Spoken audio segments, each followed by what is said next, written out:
Hello. In this last video, unfortunately, the previous one wasn't the last one because I had a power cut in the middle and I had to end the video.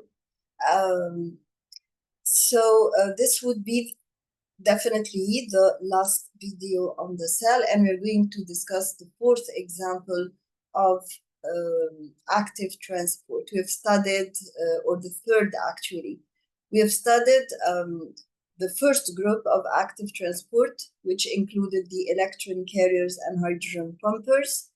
And then we discussed after that the contractile vacuoles. And now we're going to discuss the third example actually, which is exocytosis. Exocytosis means simply that you're going to transport a vesicle outside the cell. When you transport a vesicle or a particle outside the cell, you are going to transport that particle outside the cell inside a vesicle. And that vesicle will be considered a secretory vesicle. The secretory vesicle will fuse with the cell membrane and release the substance outwards. For example, here you can see Golgi apparatus, and you can see the face of Golgi apparatus that is towards the outside of the cell. So as you know, Golgi apparatus will modify the proteins that have been synthesized by the ribosomes, then will package them inside those secretory vesicles. So these are the secretory proteins. And when we say secretory proteins, we mean proteins that will be exported outside the cell, and they are surrounded by a membrane. That membrane has been driven from, this membrane will be driven from the membranes that surround Golgi apparatus. This secretory vesicle requires energy to be translocated or transported towards the cell membrane. It will fuse with the cell membrane. When it fuses with the cell membrane, it will add membrane. Why? Because imagine that we have the cell membrane like this, and at this point, a membrane will fuse. And suppose this is the shape of the membrane to distinguish this vesicle membrane from the cell membrane. After having touched each other, merging occurs. So this part of the cell membrane is here, and the other half below that point is there. And in between, you will have all this addition of membranes coming from the vesicle. But once it merges with this, once the vesicle membrane merges with the cell membrane, the components will be released outwards. And this is the process of secretion. So this slide shows you two important concepts. The first one is how Golgi apparatus helps formation of secretory vesicles and secretion of substances that will be delivered outside the cell. And the second concept is again the concept of the membrane traffic, because here the membrane is translocated from the membrane surrounding. The membrane surrounding the vesicle is translocated to the outside of the cell. So this is membrane trafficking. And then it also, joined to that membrane trafficking, we have the concept of a positive. Here we have a positive membrane balance.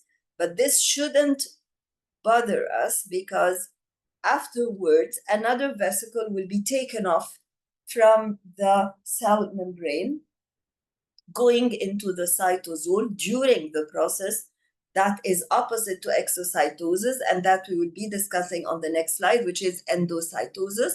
So all the time you have positive membrane balance and negative membrane balance.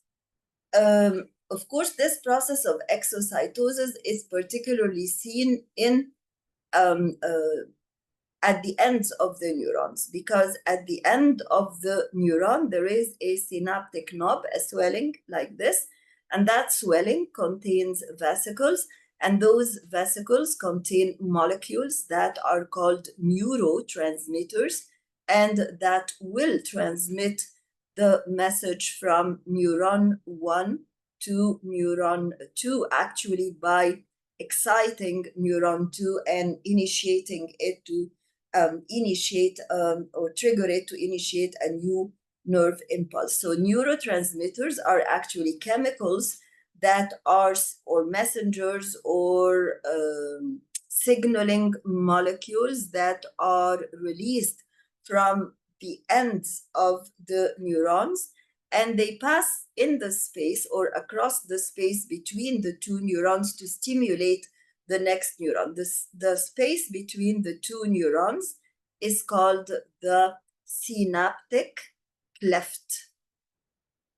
And all this is called the synapse, the junction of the end of one neuron with the beginning of another neuron, or with the cell body of the next neuron, is called the synapse. So neurotransmitters are secreted by, or are released into the synaptic cleft by exocytosis and pass through the synaptic cleft in order to stimulate the following neuron or the adjacent neuron, but it can also be seen in endocrine cells. On the other hand, we have another active process, which is pinocytosis. Pinocytosis is actually endocytosis, because endocytosis is exactly the opposite of exocytosis. The membrane invaginates inwards, as you can see here. The membrane invaginates inwards, and molecules of water or any particles are being taken in, and then the membrane closes to form a vesicle, and then the vesicle separates. The membrane of that vesicle has been taken off the cell membrane. So this time it's no more positive membrane balance, but it is negative membrane balance, negative membrane balance. So membrane trafficking, like the trafficking of the vesicles inside a cell, might be associated with positive or negative membrane balance. But not all types of endocytosis are called pinocytosis, only when endocytosis will help the cell to engulf fluid molecules. So pinocytosis, or fluid endocytosis, or cell drinking, is a specific type of endocytosis that involves intake of fluids or uptake of fluids that contain small solute particles. They're either pure water or solutions, but provided these solutions contain very small particles. If they are large particles, this is no more pinocytosis, but another form of endocytosis called phagocytosis. So it is either pure water that we are intaking, or fluids containing very small solute particles of a diameter 0.5 microns or less, and this is again through the formation of small vesicles. This occurs in the cells lining the small intestine. So part of the absorption of fluid inside the small intestine, of course, there is absorption of water by osmosis, but there is absorption of fluids containing very small dissolved particles by fluid endocytosis. It might also be utilized by the wall of the small intestine or the endothelium of the small intestine, not only to absorb fluids that contain small particles of solutes, but also fluids that contain very minute fat droplets. So as we explained before, in endocytosis, the cell membrane will invaginate. When we say invaginate, we mean that the membrane folds inwards. And when it folds inwards in a particular direction around certain extracellular material. So it folds inwards, that's true, but to accommodate extracellular material. It looks paradoxical, but it's not.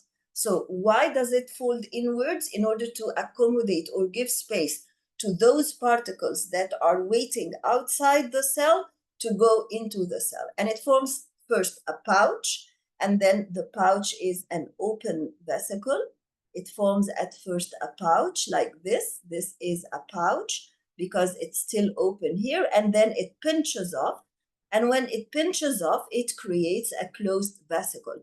So this is a vesicle after it has been separated from the cell membrane and became closed, whereas this is a pouch. And then this vesicle will finally fuse with a lysosome to further digest the contents of that vesicles if they are not yet fully digested. And then the invaginated pinocytosis vesicles, as I told you before, are very similar to phagocytotic vesicles.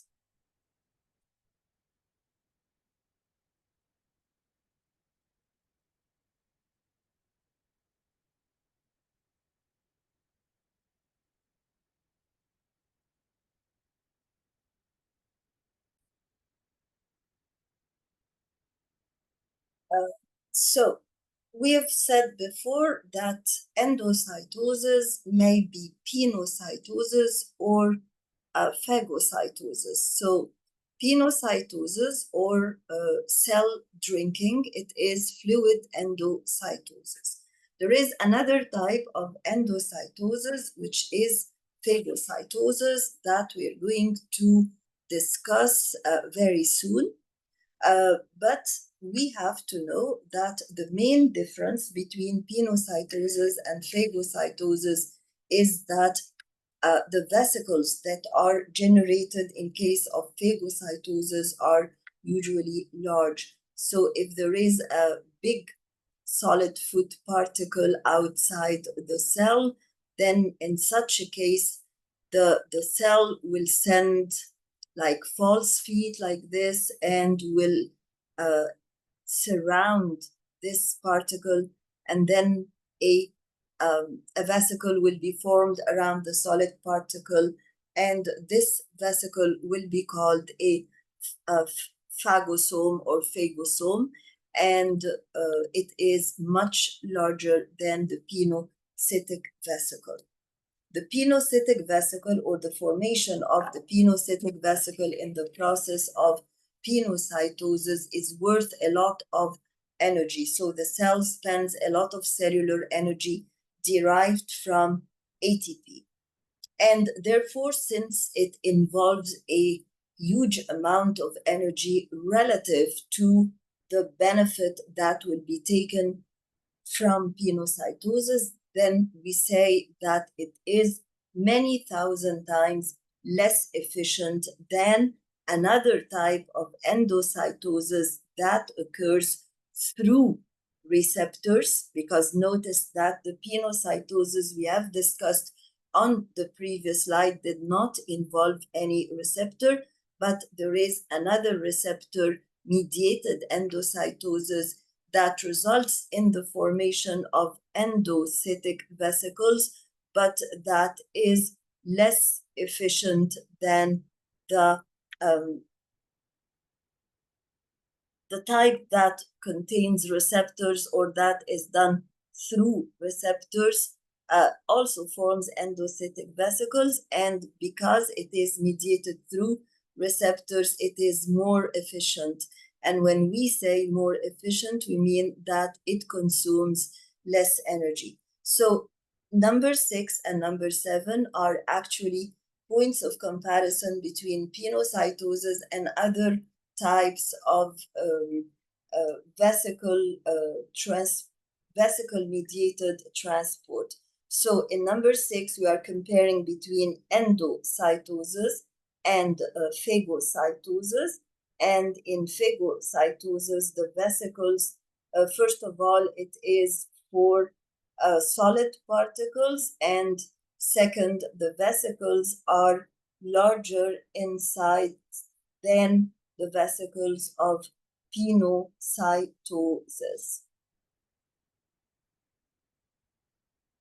In case of receptor-mediated endocytosis,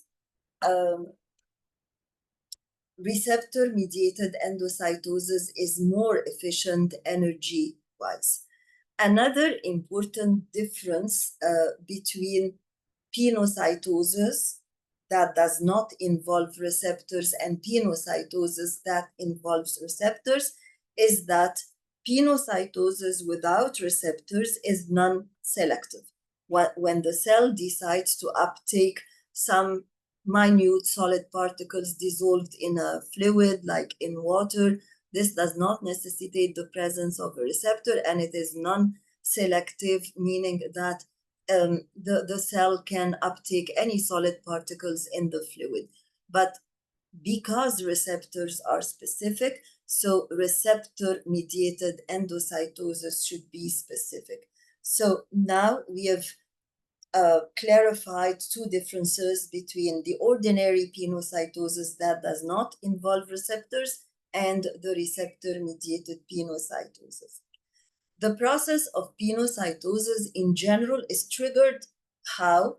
How does it start? How does the cell know that it has to start the process of pinocytosis? It is triggered by the presence of any charged particles in the vicinity.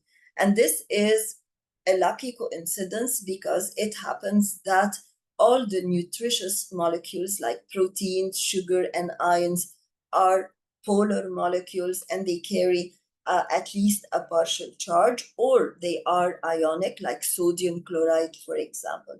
So if such charged particles are present in the vicinity of the cell, in case, of course, of specifically in case of receptor-mediated endocytosis, they trigger the cell to start the process. So receptor-mediated endocytosis, you can see the diagram here on to the right of the slide. And as we said before, receptor-mediated endocytosis is a type of endocytosis that is specific. And therefore, it is a type of endocytosis in which specific molecules are being uptaken by the cell. And such specific molecules, where does the specificity come from? They should be specific in the meaning that they should be able to bind with specific receptors on the surface of the cell membrane. And it's also called clathrin-mediated endocytosis. Clathrin is a protein, and here you can see a whole vesicle, and that vesicle is coated with clathrin molecules. So this is why receptor-mediated endocytosis can also be called clathrin-mediated endocytosis, because it involves the formation of vesicles on the surface of the cell, and these vesicles are coated by clathrin. So there is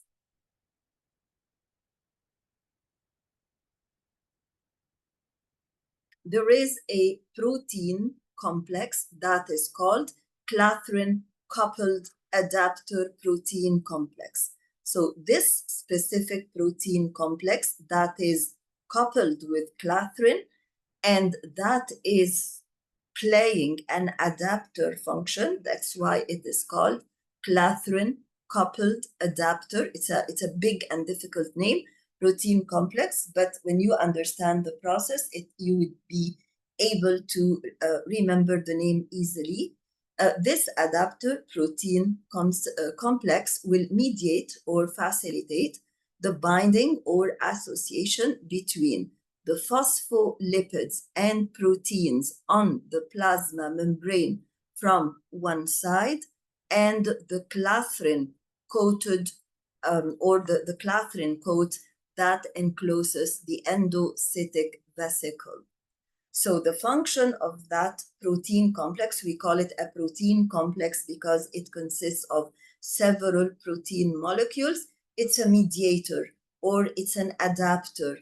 And its function is to help the binding between the plasma membrane components, which are the phospholipids and the proteins from one side, with the clathrin coat that surrounds the endocytic vesicle. Here you can see the endocytic vesicle, and outside you can see the clathrin coat. Of course, at the beginning, the clathrin coat was not in the form of a vesicle.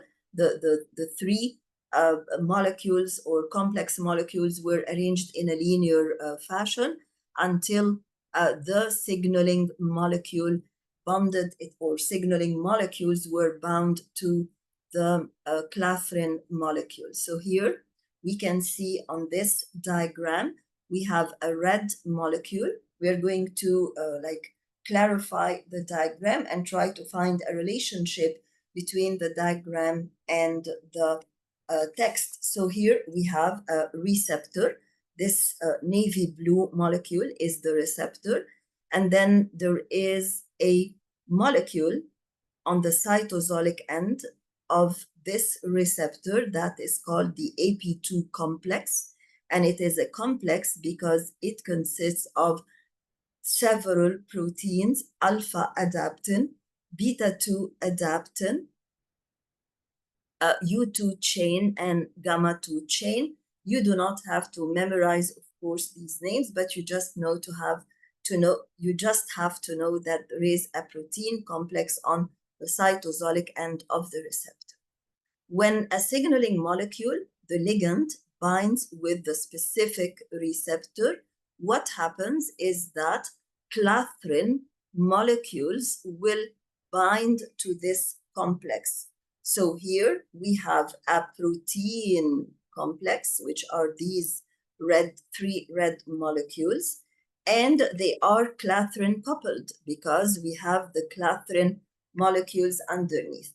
This binding between the protein complex, the AP2 complex, and these clathrin molecules underneath occurred only after the ligand molecules were bonded to the receptor.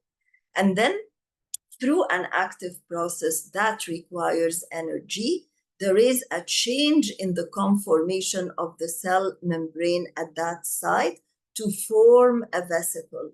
So the membrane will invaginate inwards to form a vesicle, and that vesicle will be coated by what?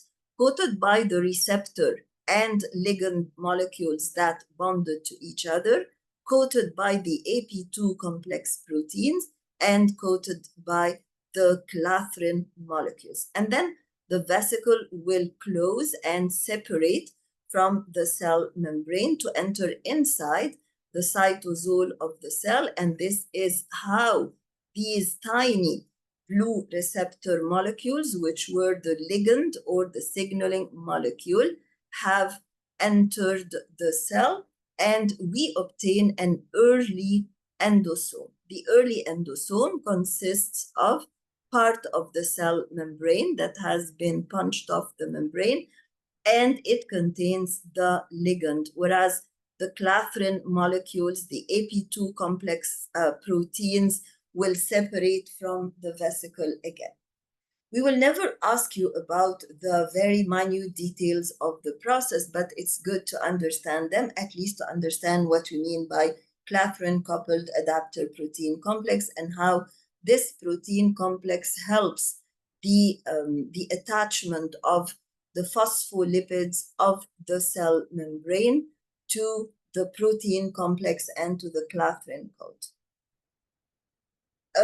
So in receptor-mediated endocytosis, there are specific solute particles that are engulfed, and there is involvement of receptors. As we said, it is a selective process because there is specific binding between specific ligands and the receptors. The vesicles form through separation or internal budding of the plasma membrane, so there is a negative membrane balance. It is an efficient process, meaning that it utilizes less energy than the original process of endocytosis. And not only so, why is it efficient? It is efficient because although it utilizes a smaller amount of energy, yet it is able to uptake large quantities of the specific substance. And the best example is the uptake of cholesterol. So it is good to know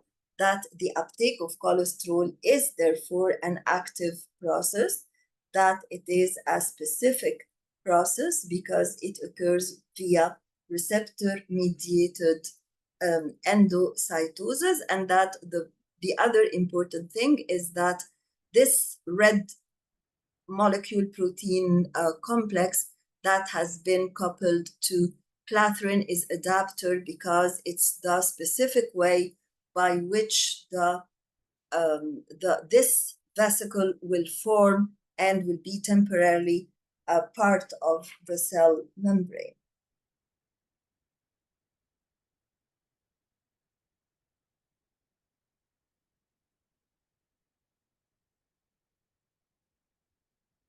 Now, in phagocytosis or cell eating, the cell still engulfs particles, but these particles, first of all, are large, and second, they should be ligand coated, or they might even, instead of engulfing large particles, as you see here, we have a large particle, and that particle is coated with signaling molecules. So we can say that it is coated with ligand molecules, or it is coated with ligands. So it cannot bind to the receptor directly.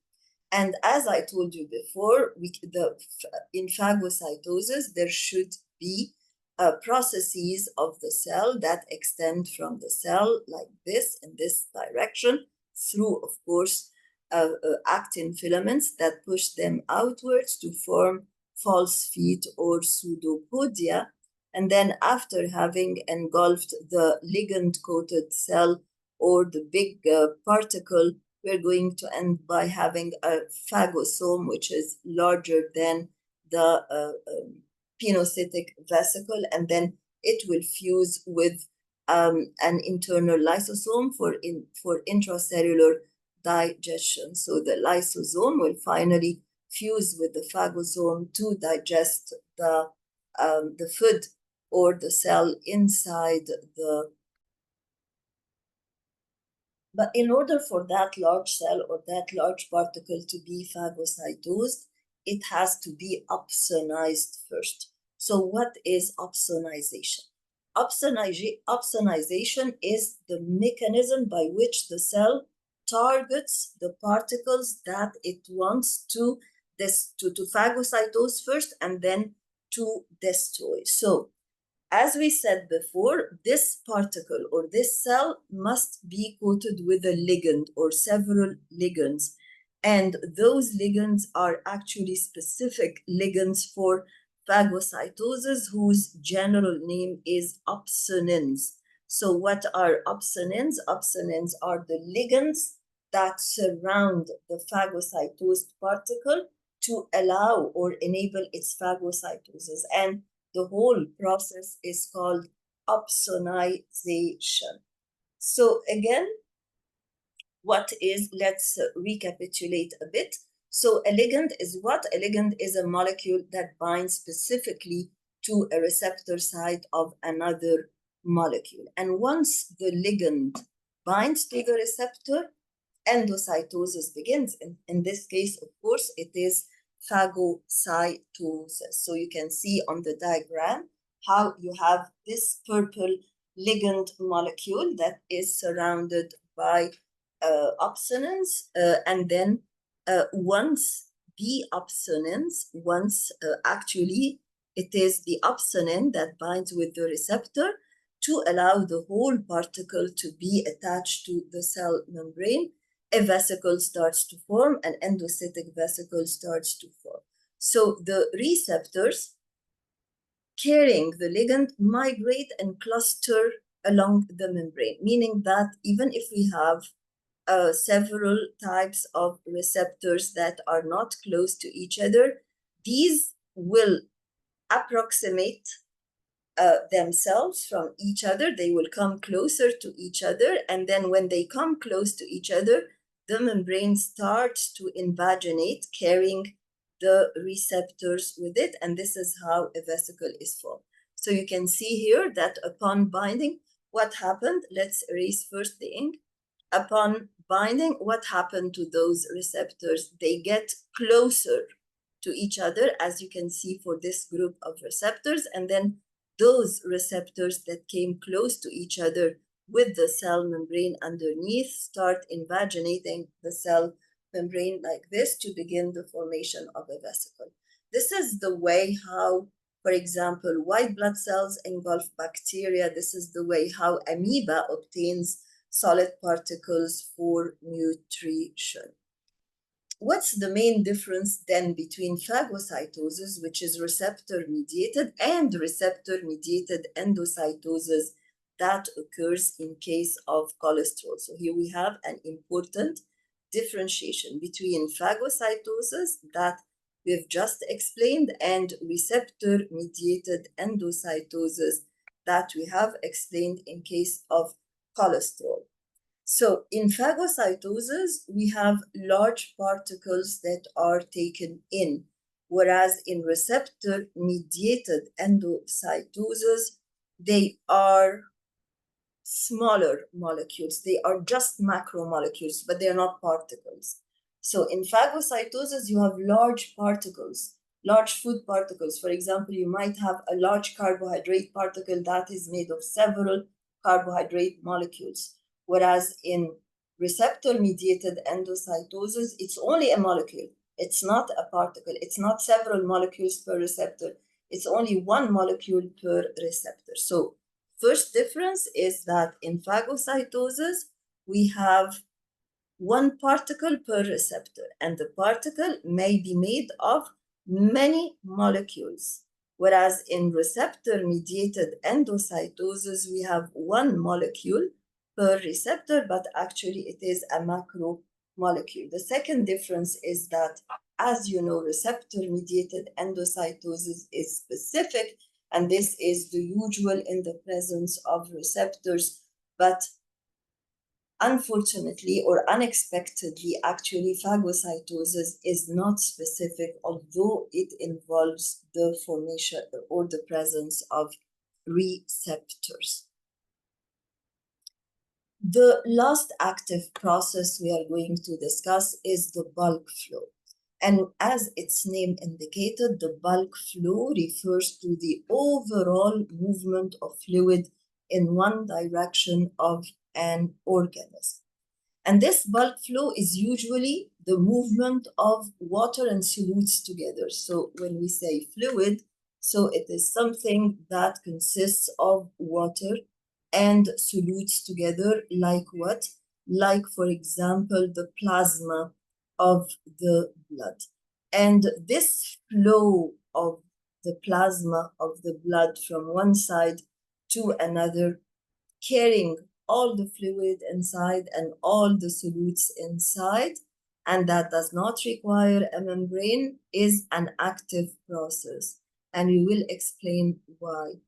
But usually this bulk flow, which we call bulk flow because it involves the transfer of large, not necessarily large, but it is an overall movement. We consider the overall movement, meaning that we don't consider, for example, the movement of water alone and the movement of the solutes alone.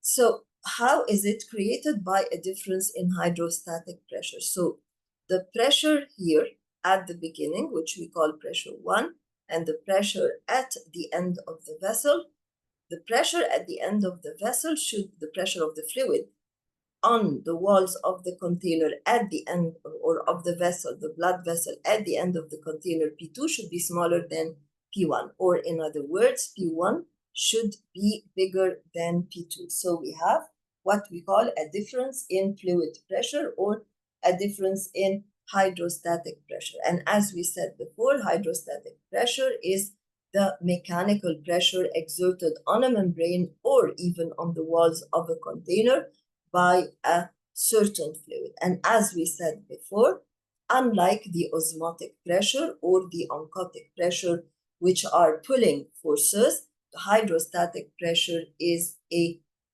pushing force. Okay, so water or the fluid is being pushed from site P1 to site P2. We have the blood that moves around the body by bulk flow. And how is energy created? How is this difference? How is this energy? There is an energy gradient because here you have higher pressure and here you have lower pressure. If you leave a blood vessel with fluid alone, the pressure on both sides would equalize. But because here you have a pump, and that pump is the heart, so the energy that is created by the muscles of the heart, which is the pumping energy, it's actually the heart muscles that require energy to contract. And when they contract, they squeeze the blood outside the heart. And this is why the energy near the heart is higher, or the hydrostatic pressure actually near the heart is higher than away from the heart. And that's why when we measure the blood pressure of a patient, we usually put the cuff around the upper arm, and mainly around the left, better around the left arm, for more accurate measurement of the blood pressure, because it is the upper left arm that is closer to the heart and almost at the same level of the heart. And therefore, the pressure that you measure there is more reflective of the heart pressure. And then we have another example of bulk flow in the world of plants, which is the flow of fluid from the leaves to the roots in the phloem. So the sap moves by bulk flow from the leaves. Why from the leaves? Because you know that photosynthesis occurs mainly in the leaves, and therefore formation of sucrose and the dissolution of sucrose in water occurs mainly at the site of the leaves. And then you need to transfer all this to the rest of the organs of the plant that do not photosynthesize, for example, the roots. So if you have a leaf at the uppermost part of the plant that wants to transfer its solution of sucrose resulting from photosynthesis to the bottom of the plant in the root, this will occur partly by gravity, of course, but in order for a more rapid transfer and for cytoplasmic rotation to occur, then bulk flow is effective. So bulk flow is always from the source where it originates to the sink where it is used, and the source should have a higher hydrostatic pressure. So now we're going to differentiate between bulk flow and diffusion. As we said, bulk flow is the movement of a mass of fluid together with all the solutes inside down a pressure gradient, meaning from higher. When we say down a pressure gradient, we mean from higher hydrostatic pressure, from higher hydrostatic pressure to lower hydrostatic pressure. And then when we say the movement of a mass of fluid, we mean we consider the fluid as a whole. We consider the fluid as a whole. What do we mean by considering the fluid as a whole? We mean that we consider the fluid together with all the solutes that are inside. But diffusion is more or less inclusive than this, because diffusion is the movement of a particular substance from an area of high concentration to an area of low concentration. So first difference is that we do not talk about pressure, but we talk about concentration. Second difference is that we do not talk about a mass of fluid with all the components inside. We do not consider the mass of fluid as a whole, but we consider one specific substance, and we say the movement of a specific substance. So here we have a hydrostatic pressure gradient. Here we have a concentration gradient. Of course, pressure here is essential. because you need to have a pressure gradient, but pressure here is not needed. You might have the same hydrostatic pressure on both sides, but what matters here? So you might have the same hydrostatic pressure on both sides. So the hydrostatic pressure may be the same, but this does not prevent diffusion. Bulk flow moves the entire solution, as we said in point number 1, but diffusion is concerned with specific solutes. What's the importance? Diffusion is very important, of course, to transfer substances. And again, bulk flow is important for long distance transport. Why? Because you are including pressure, and the presence of pressure helps long distance transport. But in diffusion, for example, if you talk about the diffusion of gases, the perfume molecules, for example, can diffuse in the vicinity of the perfume bottle for a certain distance, but they cannot be carried for long distances away from the source. So bulk flow allows you to transfer things for a longer distance and, of course, at a higher speed. So it is a faster process. And here, as we said, pressure, the increase in the pressure gradient, or gravity, which is also including pressure, will increase the rate of bulk flow. But here, if you want to increase the rate of diffusion, you have to increase the temperature. Because if you increase the temperature, you increase the kinetic energy and the random motion of the molecules, and therefore you can increase the rate of diffusion. By having said this, we would have reached the end of this PowerPoint presentation, and therefore the end of the unit on the cell. Of course, we have tackled in this unit 2, we have tackled the concept of receptors and the concept of transport, which you might find on AP Classroom from AP College Board in Unit 4, that includes cell division.